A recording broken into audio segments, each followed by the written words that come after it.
Hello everyone. आज की class जो है सेट रिलेशन फंक्शंस की दूसरी पार्ट है। पहले पार्ट में मैंने सेट के बारे में मैंने पढ़ा था कि सेट क्या है, व्हाट इज सेट, सेट का फॉर्म कितने हैं, set builder form, roster form, set के टाइप कौन कौन है, क्या क्या नाम होते हैं, जैसे subsets, proper subset, infinite set, set, इस टाइप के सारे। और ऑपरेशन ऑफ सेट्स जैसे डिफरेंस ऑफ सेट्स और addition of set, that is union of sets, complementary sets, symmetric difference of sets, ये मैंने पढ़ाया। आज की क्लास उस पर रिलेटेड कुछ क्वेश्चंस होंगे और आगे की थ्योरी जैसे Cartesian product of sets, functions, domain, range, inverse function, composite functions और इसकी यूज, वर्ड प्रॉब्लम्स, इस क्लासेस में सारी चीजें आप देखोगे आप। और हर वो बच्चा सीए फाउंडेशन की तैयारी करता है बहुत आसानी से इस चीज को समझ सकता है वो। और वो स्टूडेंट्स जो 11th में चाहे 12th में उसकी बेसिक नॉलेज अगर ठीक नहीं है तो इस क्लास को देख सकता है, अच्छे ढंग से वो समझ में आ जाएगी, सारी बातें क्लियर हो जाएगी। तो आज की पहली जो क्वेश्चन मैं लेने जा रहा हूँ पिछली क्लास से रिलेटेड है, बट उस पर क्वेश्चन में एग्जांपल्स बताऊंगा मैं ताकि आपकी रिकॉल हो जाए आपके माइंड में क्वेश्चंस। क्वेश्चन में लिख रखा है A proper subset of B, then which one of the following is true?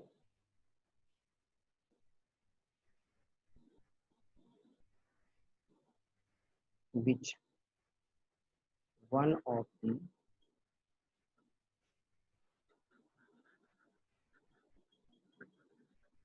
following is true? True. Option number A, option A में है A intersection B is equal to B, A intersection B is equal to B. B में option A union B is equal to B. C A intersection B is equal to A dash, और D option A intersection B is equal to 5।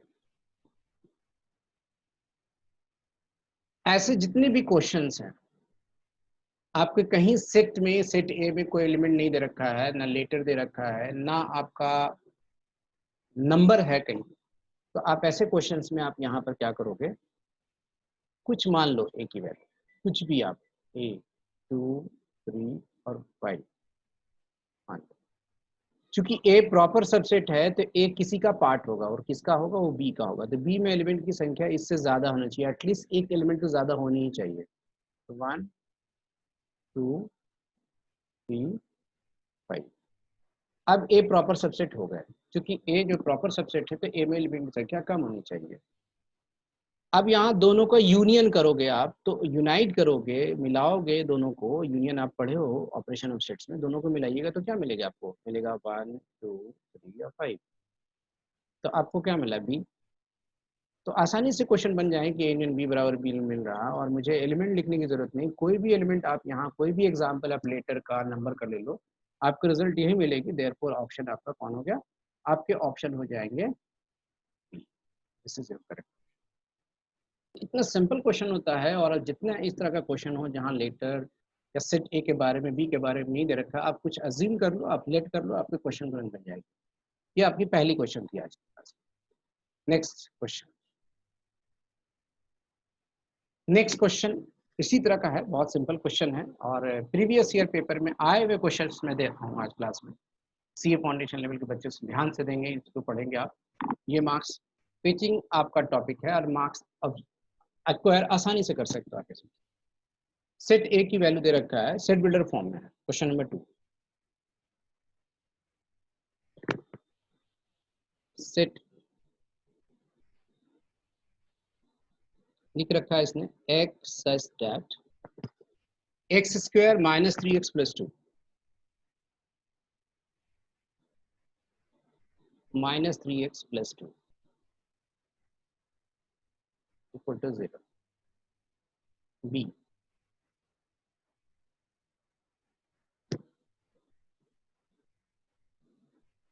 x says that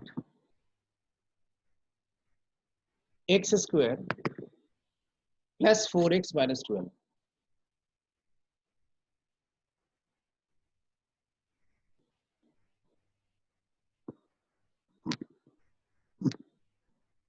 if लगाना भूल गया, if ये दो question है। Question में आपसे demand किया कि b माइनस ए क्या हो, b माइनस ए की क्वेश्चन मार्क है यहाँ पर, क्या होगी इसकी।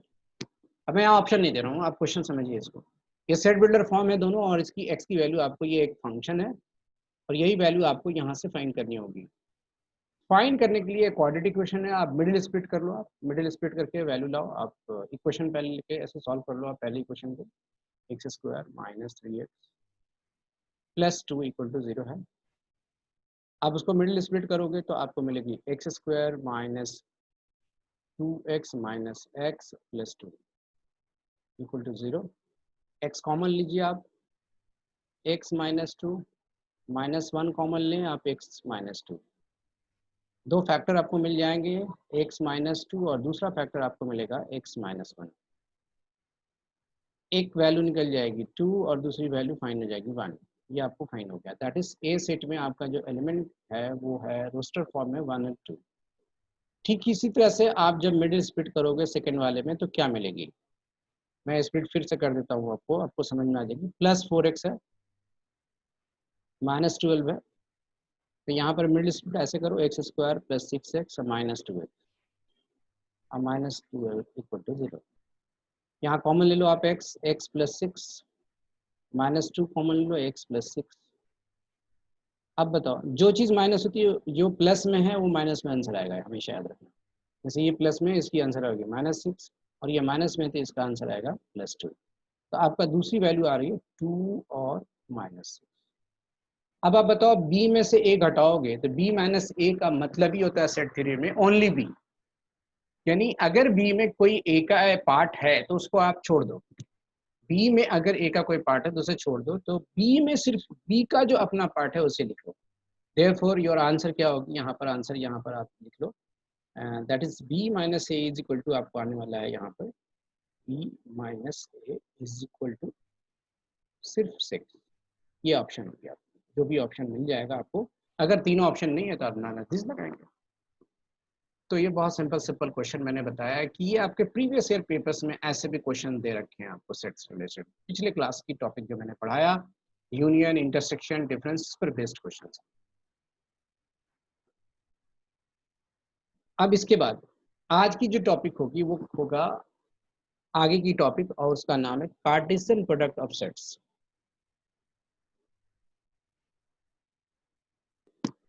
Cartesian product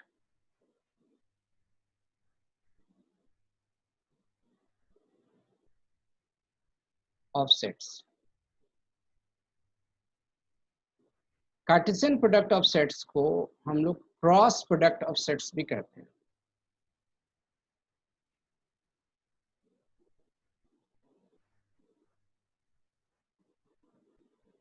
as for example cross product आप ऐसे लिख सकते हो, ए क्रॉस बी या बी क्रॉस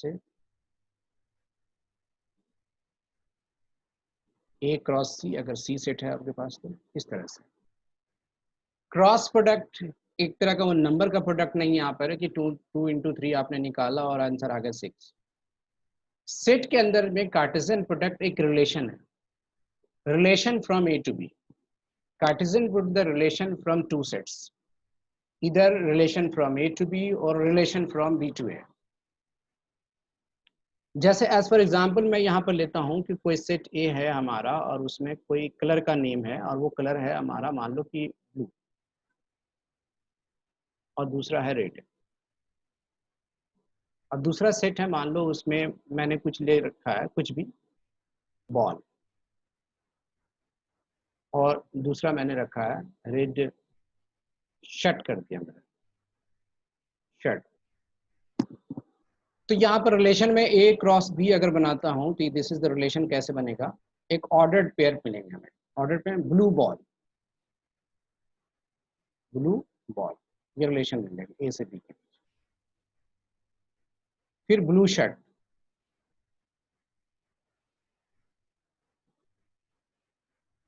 तो ये सुनने में भी अच्छा लग रहा है कि इस तरह रिलेशन बनाए जा सकते हैं। और रेड बॉल और रेड शर्ट इसी तरह से आगे बनेगी।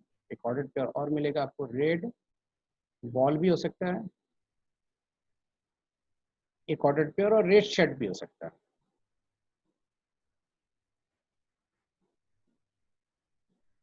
ये सारे ऑर्डर्ड पेयर्स हैं, और ये ऑर्डर्ड पेयर्स जो है वो एक क्रॉस बी मिलके बना। This is the Cartesian product of two sets, the relation from A to B.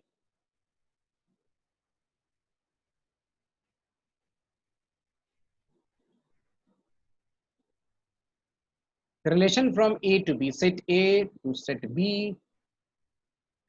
contains the ordered pairs, number of ordered pairs, जिसकी पहले एलिमेंट बिलोंग करता है सेट A की और दूसरी एलिमेंट बिलोंग करता है सेट B का। अगर हमारे पास ये ऑर्डर्ड पेयर यहाँ पर हमने 4 देख रहे हैं, तो हमें एलिमेंट की संख्या भी काउंट हो सकती है कि सेट ए में कितना है और सेट बी में कितना है। और अभी एलिमेंट की संख्या यहाँ सेट ए में 2 है और इसमें भी 2 है, तो number of A cross B बराबर मैं लिख सकता हूँ कि number of A cross B बराबर होते हैं फॉर्मूले number of A into number of B. That is 4 ordered pairs आपको मिल रहे हैं। और कैसे मिल रहे हैं, ये दोनों के एलिमेंट्स को मल्टीप्लाई कर दो, 4 आ जाएगी। Number of A cross B is two number of A, element संख्या ए में और एलिमेंट संख्या बी में, आप निकाल दो मल्टीप्लाई करके, आपको वैल्यू मिल जाएगी। तो ये Cartesian product of sets is nothing but is relation from A to B और B to A. Next example,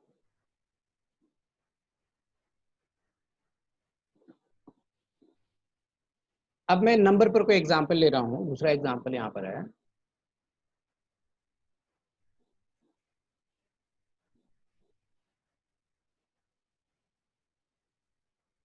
late मैंने कर लिया ए, और मैं इसमें एलिमेंट नंबर ले रहा हूँ, जैसे 2, जैसे 3, जैसे 5। ठीक है, बी, बी में हमने कुछ भी और ले लिया यहाँ पर, जैसे वो नंबर ले लो, दूसरा नंबर ले लो आप, 7 और 8। अब मैं अगर ए क्रॉस बी निकालूं, मुझे मालूम है कि सबको आ रहा होगा ऑर्डर्ड पेयर कितने होंगे और क्या क्या ऑर्डर्ड पेयर है, बट बहुत कुछ सीखोगे आप इसमें। आप 2 7 पहली, 2 के साथ 7 का रिलेशन, और 2 के साथ 8 का रिलेशन, 3 7, 3 8, 5 7, 5 8,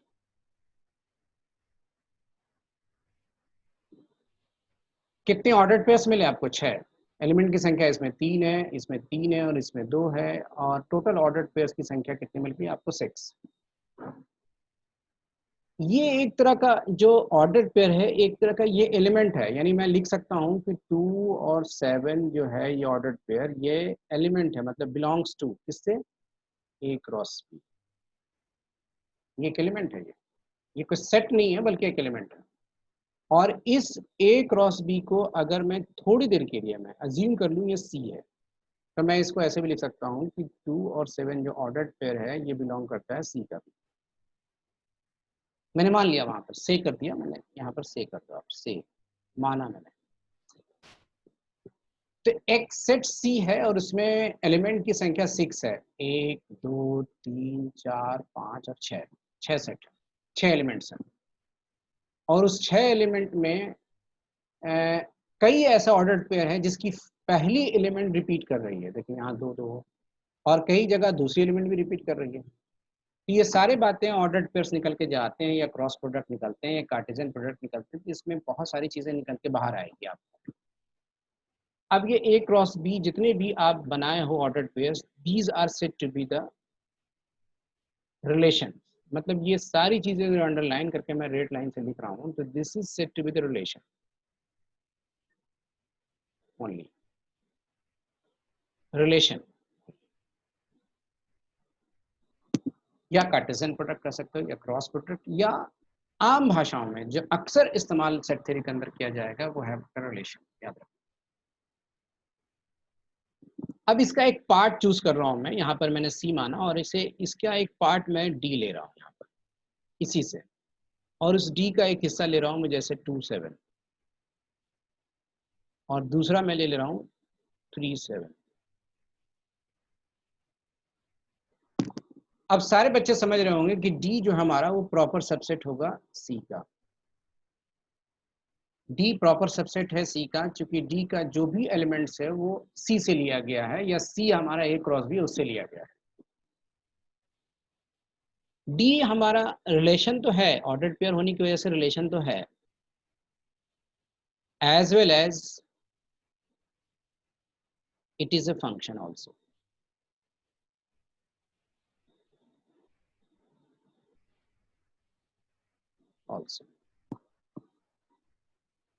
इसे फंक्शन क्यों नहीं कह रहे, इसे फंक्शन आप क्यों कह रहे हैं?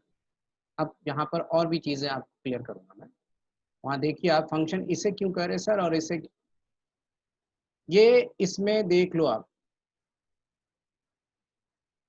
दो ऑर्डर्ड पेयर में पहली एलिमेंट रिपीट कर रहा, यहाँ भी 3 3 दो बार है। जब किसी कार्टेशियन प्रोडक्ट के ऑर्डर्ड में पहले एलिमेंट 2 बार रिपीट करता है तो वैसे ऑर्डर्ड पेयर कार्टेशियन प्रोडक्ट को हम सिर्फ रिलेशन कहते हैं, फंक्शन नहीं कहते हैं। आप यहाँ देखो मैंने जो सबसेट लिया है, एक तरह का सेट भी है, ये subset is also a set. इसमें देखो आप पहले एलिमेंट रिपीट नहीं कर रहा हूं मैं, पहले एलिमेंट रिपीट नहीं कर रहा हूं, मतलब ये 2 है और ये 3 है, यहाँ पहले एलिमेंट रिपीट नहीं करे, देयरफॉर इट इज रिलेशन तो है हर बार, क्योंकि इससे लिया गया रिलेशन तो है, but it is also a function. यहाँ फंक्शन इसलिए नहीं कहलाएगी कि पहले एलिमेंट रिपीट कर रही है, यहाँ फंक्शन इसलिए कहलाएगा कि पहले एलिमेंट रिपीट नहीं कर रहा, हाँ दूसरा एलिमेंट रिपीट कर रहा, दूसरा एलिमेंट रिपीट करे या दूसरा एलिमेंट ना करे, 10 बार करता हो दूसरा एलिमेंट रिपीट, उससे कोई फर्क नहीं पड़ता है फंक्शन पर। अब फंक्शन की डेफिनेशन सुनिए। In any Cartesian product at least two ordered pair, in at least two ordered pairs, first element do not same, पहली एलिमेंट सेम नहीं होना चाहिए, should not be same, second element same हो सकता है function होने के लिए। in two at least two ordered pairs, first element does not repeat नहीं करना चाहिए, उसको कहते हैं हम फंक्शन।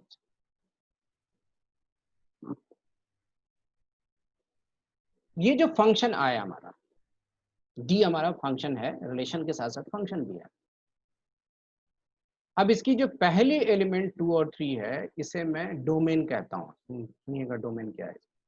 अब इसमें बहुत कुछ आप सीख रहे हो आप धीरे धीरे। डोमेन हमारा है 2 और 3, क्योंकि ये फंक्शन है और इसकी डोमेन 2 और 3 है। अब मैं डिटेल में आगे बताऊंगा कि डोमेन होता क्या है। दूसरी चीज रेंज,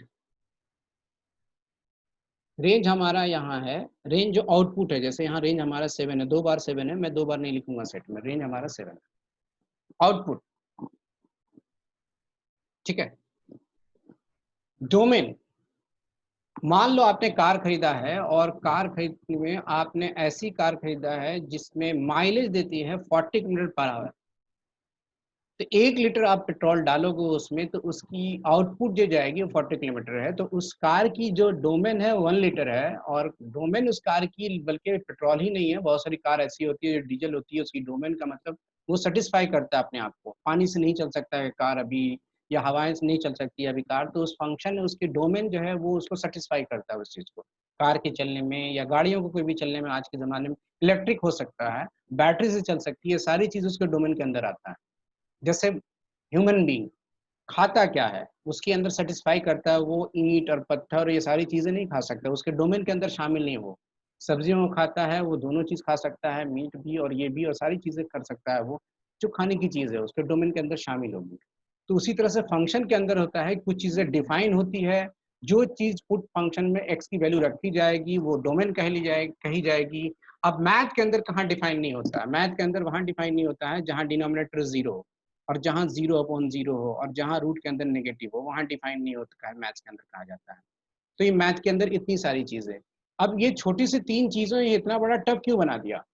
छोटे से 3 चीज नहीं है, फंक्शन पर सारी चीजें आपको प्रॉब्लम करती है कि यहाँ फंक्शन नेगेटिव रूट के अंदर आ सकती है कि नहीं, यहाँ डिनोमिनेटर 0 किस हालात में होगा, किस कंडीशन में होंगे, आपको बहुत सारे दिमाग लगानी पड़ती है। 0 अपॉन 0 कहाँ आ सकता है? तो ये कई तरह का function, large number of function contain your subject, your topic के अंदर।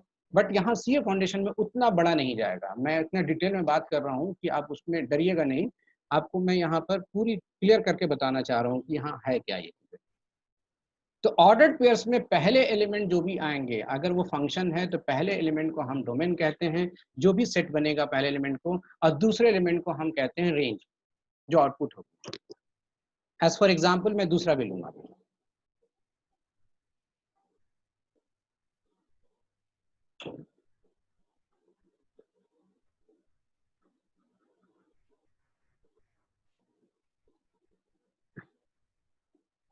एफेक्ट्स।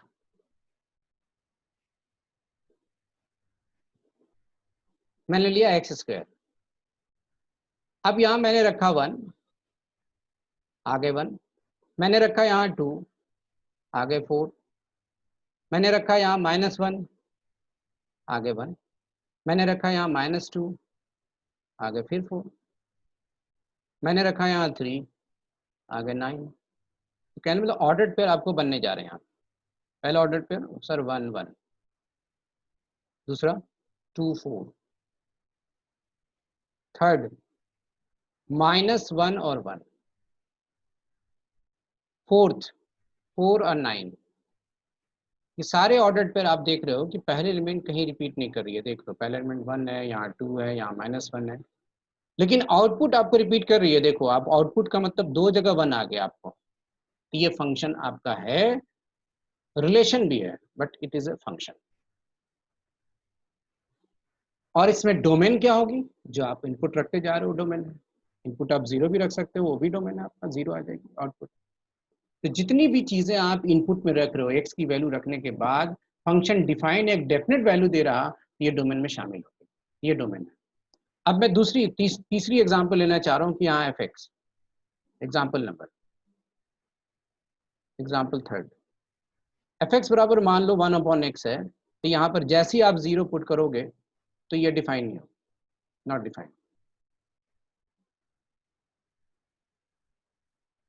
तो इस फंक्शन के लिए कौन से ऐसे x की वैल्यू है जो डिफाइन नहीं कर रहा है इसे? तो मैं बोलूंगा x बराबर 0, ये डिफाइन नहीं कर रहा। तो मैं इस फंक्शन के लिए x नॉट इक्वल टू 0 देना चाहूंगा। मैं x नॉट इक्वल टू 0 मतलब x की वैल्यू 0 छोड़कर सारी वैल्यू ली जा सकती है। अब मैं इसे डोमेन ऑफ द फंक्शंस में लिखूंगा, domain of f is equal to all real number except 0। ऐसे भी आंसर दे सकते हो, और ऐसे भी पेपर में आंसर आते हैं जो मैं लिख रहा हूँ ब्रैकेट में। एक्सेप्ट 0 मतलब माइनस, मैंने उस सेट को 0 बना हटाया था। तो डोमेन इसे कहते हैं जो फंक्शन को डिफाइन करता हो, सेटिस्फाई करता हो। जैसे मैंने कार के बारे में एग्जांपल दिया कि आप हवा डाल सकते, पानी डालिएगा तो नहीं चलेगी, वो उसके लिए डोमेन नहीं है वो, ठीक है। तो डिफाइन नहीं है वहां पर। नेक्स्ट, मैं कार्टेशियन प्रोडक्ट में आपको बहुत कुछ बताया। एक क्रॉस प्रोडक्ट रिलेशन बताया, उसमें रिलेशन कौन होगा और रिलेशन एंड फंक्शंस कौन होंगे। फंक्शन की होने की शर्त क्या है, कंडीशंस क्या है। फिर उसके बाद उस फंक्शन जब हो जाते हैं तो उसमें डोमेन किसे कहते हैं और रेंज किसे कहते हैं। फिर आगे की तो यहाँ पर बात आती है कि कौन सा ऐसा एग्जाम्पल हमें दिया जाएगा पेपर में कि हमें पहचानना होगा कि ये फंक्शन है या नहीं है। जैसे एग्जाम्पल,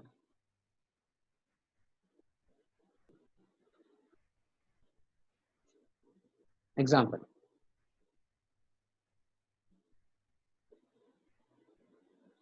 एक सेट ए है और मैंने लिखा एक्स वाई ऑर्डर्ड पेयर के रूप में, such that x plus y is equal to 7। एक एग्जाम्पल है सेट का, और ये सेट बिल्डर के रूप में याद रखना। ये सेट बिल्डर के रूप में मतलब है कि आपको रोस्टर फॉर्म में लानी पड़ेगी और आपको चेक करना होगा कि फंक्शन है कि नहीं। सवाल क्या है वो बता रहा हूँ मैं। यहाँ पर एक क्वेश्चन मार्क है यहाँ पर कि फंक्शन, क्वेश्चन मार्क, फंक्शन है या नहीं, इज इट ए फंक्शन और नॉट। चेक कैसे होगी, सीधा आप रोस्टर फॉर्म में इसे ले जाएं। इस सेट बिल्डर फॉर्म में आप इसे रोस्टर फॉर्म में कैसे ले जाओगे। एक्स और वाई की क्या क्या वैल्यू रखी जाएगी, 7 बन जाएगा। ऑर्डर्ड पेयर लो आप, जैसे 2 5, जैसे 5 2, जैसे -2 और 9, 7 आ जाएगी, जोड़ के देखो। 9 -2, 0 और 7, 4 और 3। बहुत सिंपल वाली चीज़ें, मैंने टफ वाली चीज़ें भी लिया। ऐसे infinite number of ordered pairs मिल सकते हैं आपको, जो एक्स और वाई को जोड़ने पर आपको 7 बना देगा।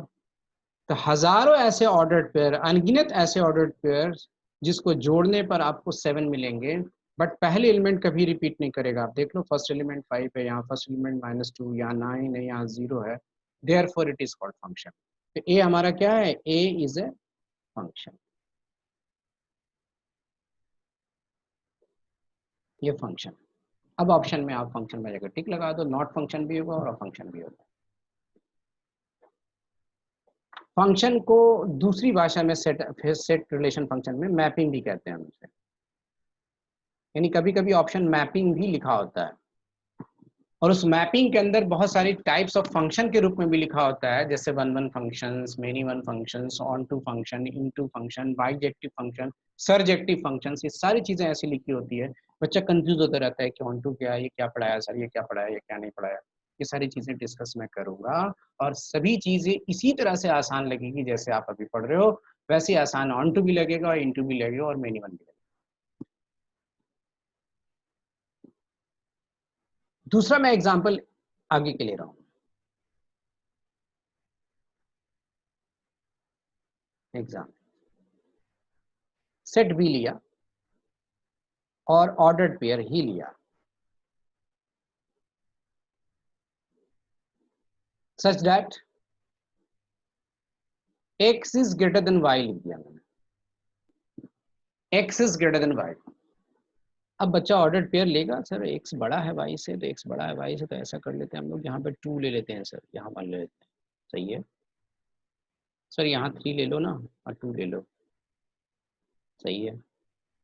तो बच्चा बोलेगा सर ऐसा नहीं हो सकता कि ये 2 और 0 भी ले लूँ, ये भी तो बड़ा है। बोले यस ये भी बड़ा है। तो देखो रिपीट कर रही है आपका माइंड में, ये टू फर्स्ट एलिमेंट रिपीट कर गया, जैसी फर्स्ट एलिमेंट पहली बार ही रिपीट कर गया, ऐसा भी हो सकता है, सीधा लिख दो not a function.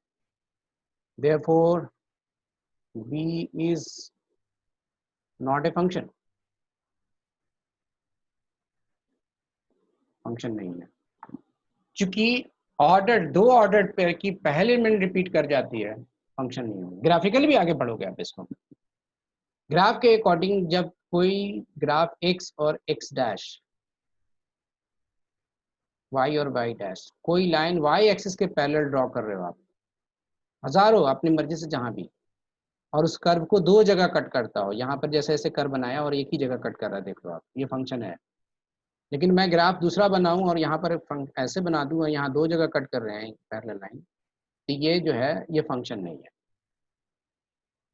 Y axis के पैरेलल, वाई एक्सिस के पैरेलल हजारों लाइन मैं ड्रॉ करता हूँ उस ग्राफ पर, और जो पहले से बना हुआ कर्व को उसको दो जगह अगर कट करता हो, यानी कहने का मतलब पहले एलिमेंट रिपीट करता हो, दो जगह कट कर रहा हो, जब दो जगह कट कर जाते हो तो that graph is not a function, function का ग्राफ नहीं है ही नहीं वो। तो ग्राफिकली भी आप ऐसे सॉल्व करोगे, आपके अंदर, आपके बुक के अंदर, आपके स्टडी मटेरियल के अंदर ऐसे भी क्वेश्चन है ग्राफिकली बेस्ड है। जैसे आप लास्ट एक्सरसाइज में पढ़ने जाओगे तो ऐसे भी क्वेश्चंस हैं, लेकिन अभी तक पेपर में नहीं आया। तो फंक्शन और नॉट फंक्शन पर बेस्ड आपको एग्जांपल बताया मैंने।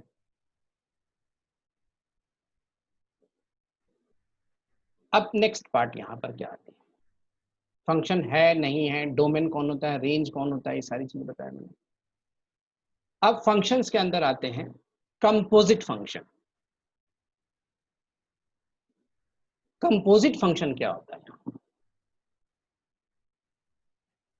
तीसरी point,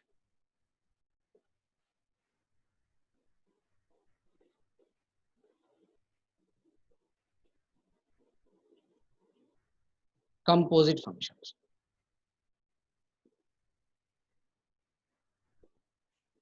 that is composition of functions, compound functions, मिला हुआ function, mix functions, composite function. दो या दो से ज्यादा फंक्शन को जब कंबाइन करके, मिक्स करके जब नए फंक्शन आप रेडी कीजिएगा, that function is said to be composite function. जैसे केमिकल रिएक्शन से या घर पे बहुत सारी चीजें बनती है कि ये मिला दो, ये मिला दो, नई चीज तैयार है और टेस्टी लग रहा है उससे, तो वो कंपोजिट फंक्शन होकर के तैयार होकर के बाहर आ रहा है, एक नई चीज तैयार हुई आपकी डिश आपके लिए।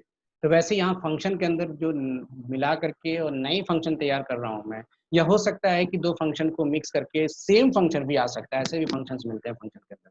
जो मैथमेटिक्स में बहुत सारा अलग अलग टाइप के फंक्शंस होते हैं, और उसको दिखने जब तक क्वेश्चन मैं नहीं बनाऊंगा नहीं समझ में आया कि फंक्शन मिक्स होने के बाद सेम मिलेगी या फिर दूसरी मिलेगी, कंपोजिट फंक्शन ये चीज़ है।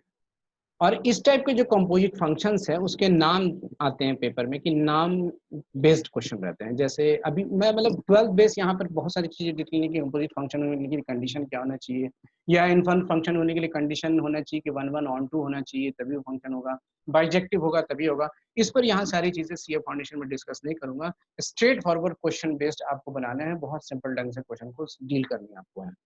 तो कंपोजिट फंक्शन यहाँ पर आपके पास नाम आते हैं। जैसे पहला फंक्शन हमारा नाम है f of ji x, f of ji x ऐसे लिखते हैं। इसका मतलब है कि हमारे पास दो फंक्शन दिए होंगे, एक फंक्शन एफ एक्स होगी, कुछ भी हो सकता है, वो लॉग एक्स हो सकता है, और दूसरा फंक्शन जी एक्स होगा, वो हो सकता है आपका कुछ भी अलजेब्रिक हो सकता है, एक्स स्क्वायर हो सकता है, रूट एक्स हो सकता है। क्योंकि सीए फाउंडेशन के सिलेबस में ट्रिग्नोमेट्री इनवर्स फंक्शंस नहीं पढ़ने हैं, इसलिए जब भी देगा वो लॉग फंक्शन, एक्सपोनेंशियल दे सकता है, अलजेब्रिक दे सकता है, कांस्टेंट फंक्शन दे सकते हैं, रैशनल फंक्शन दे सकते हैं, बट वो ट्रिग्नोमेट्री नहीं पढ़ने आपको। अब यहाँ एफ ऑफ जी एक्स जो लिखता हूँ, तो इसको शॉर्ट में जब जाओगे कंपोजिट फंक्शन में तो अक्सर बुक में आपको ऐसे मिलेगा फॉग एक्स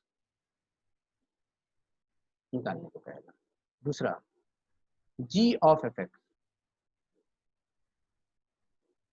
गॉफ एक्स।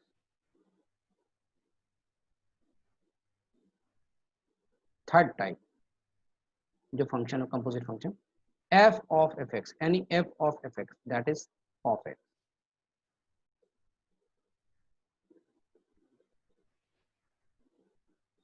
और लास्ट इसमें है G of ji X, sorry G X, यानी इसे कहते हैं जी ऑफ जी एक्स ऐसे भी लिखते हैं। अब एक पेपर में जाओगे फॉग निकालने को कह देगा, गॉफ निकालने को कह देगा, फॉफ निकालने को कह देगा, और कभी कभी तो अब मैं पांचवा भी लिख दूँ, तीन फंक्शन रहता है, ऐसे भी रहता है निकालने को कि f of g of h x ये निकालो, कभी कभी, हमेशा नहीं। तो यहाँ पर तीन फंक्शन दिए होंगे आपके पेपर में, एक एफ, दूसरा जी और तीसरा एच, यहाँ ओ से ऑफ हुआ। ये चीज़ें बहुत ही कम पूछी जाती है, बट मैं भी इस पर भी क्वेश्चन डिस्कस करूंगा आपकी क्लास में। तो मैंने कहा कंपोजिट फंक्शन, ये सारे फंक्शन को कंपोजिट फंक्शन कहते हैं। मिक्स करके नए फंक्शन को रेडी करना है, या सेम फंक्शन आएगी ये तो निकालने के बाद ही पता चलेगा, तो वो पता चलेगा क्वेश्चन के एग्जाम्पल पे लूंगा तब। तो मैं कंपोजिट फंक्शंस यहाँ पर थ्योरी मैंने बताया, और उस पर क्वेश्चन जब मैं लिबरेटी करके लूंगा मैं डिटेल्स में, तब आपको सारी बातें समझ में आएंगी। तो ये वीडियो मैं यहीं तक रोक रहा हूँ, और इसकी थर्ड पार्ट जब बनाऊंगा तो उसमें आपको इनवर्स फंक्शन आएंगे, कंपोजिट फंक्शंस की डिटेल्स आपको मिलेंगी, आपको एग्जांपल बेस्ड, और अच्छे अच्छे क्वेश्चंस वहाँ पर बनाए जाएंगे, एप्लीकेशन ऑफ क्वेश्चन बनाएंगे, और टाइप्स ऑफ रिलेशन भी पढ़े जाएंगे, जैसे रिफ्लेक्सिव, ट्रांजिटिव, सारी चीज़ें उसमें आएगी, क्योंकि इस पार्ट में पूरी चीज़ें मैंने खत्म कर सकता हूँ। इसलिए आप मेरे साथ लगे रहिए और बने रहिए, आप आपको सारी चीज़ें अच्छी अच्छी वीडियोस आपको अपडेट मैं करता रहूँगा, बनाता रहूँगा आपके लिए, और ताकि आपको फ़ायदे इससे मिलते रहें।